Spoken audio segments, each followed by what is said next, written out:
Hi, my name is Sarah Moyer. I'm in Dr. Marpaung's embedded design class. I'm a first-year computer engineering major, and for our midterm project, we created two different games. One would be a two-tone generator, and the other a snake and ladder game.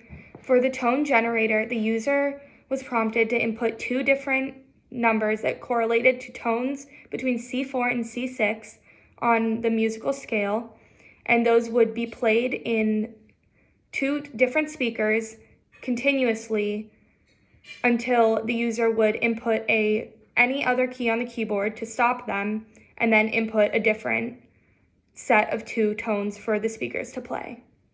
For the Snake and Ladder program, the user would play against the computer in a board game where they would move along the path to get to the finish line. There were 100 spaces in the game, and along the way there would be both chutes and ladders.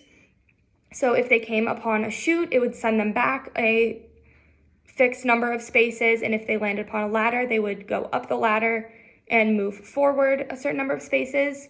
Also, if they landed on the chute, they would have the opportunity to put in a math problem, since this is a game aimed at elementary school students. So they would get a addition problem with both numbers being between 1 and 10. If they got it right, then they wouldn't have to slide down the snake, and they could continue going. If they got it wrong, then they would have to slide down the snake, as is typical with that type of game. Also, with this game, if they rolled a 6, they would get an extra turn, as is part of the gameplay. In the following section, I will show you demos of both of these programs. Thank you. So this is going to be my demonstration for the two-tone generator. I'm going to start the program. It prompts the user to enter any two notes. I will hit 1 and 4. You can hear the slightly off-key notes being played by the speakers. Then I will hit any key on the keyboard to stop it, and I'm able to enter two more. This time I'll choose 8 and A. Now this is being played in the speakers, and this can happen continuously as more different notes are inputted. So I'm going to first show you a demo of the Snakes and Ladders game, and I'm going to start by just running the program. It'll print a welcome message, as well as a board displaying the snakes and ladders and the location of where they start. So it prompts to press key 0 in order to roll the dice. I'll be pressing key 0 on the DE1 SoC board, and it will begin printing the first turn. So in the first turn, the computer landed on space 3, which is the location of one of the ladders. They then went up the ladder and landed at space 24, which is the terminal of that ladder. Now it says to roll the dice again as I press the button again. This is a normal roll. They're each just moving the set number of spaces.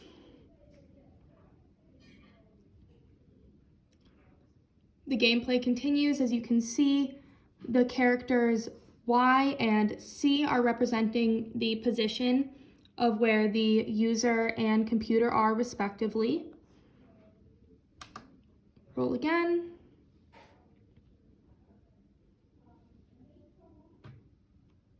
Roll again.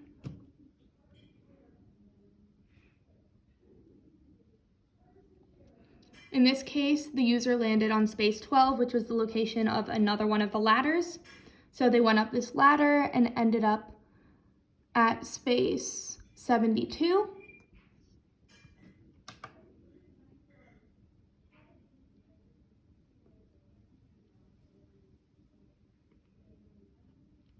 So with this turn, the computer landed on a 6, which let them roll again. Now, since it's the computer and not the user, they don't need to do anything to roll, so it automatically rolled again. And the second time they got a 3, moving them along a total of 9 spaces.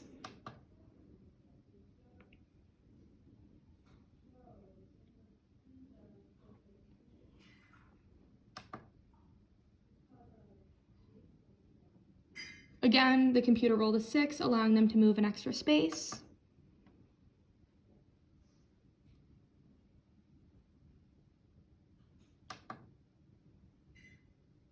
Now in this case, the user rolled a 6, so they're prompted by the terminal to press again to roll for the other dice that they are entitled to roll.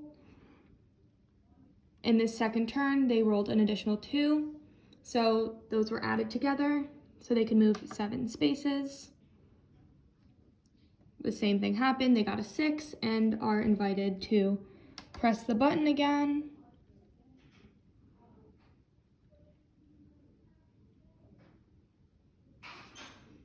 Now it is the next turn.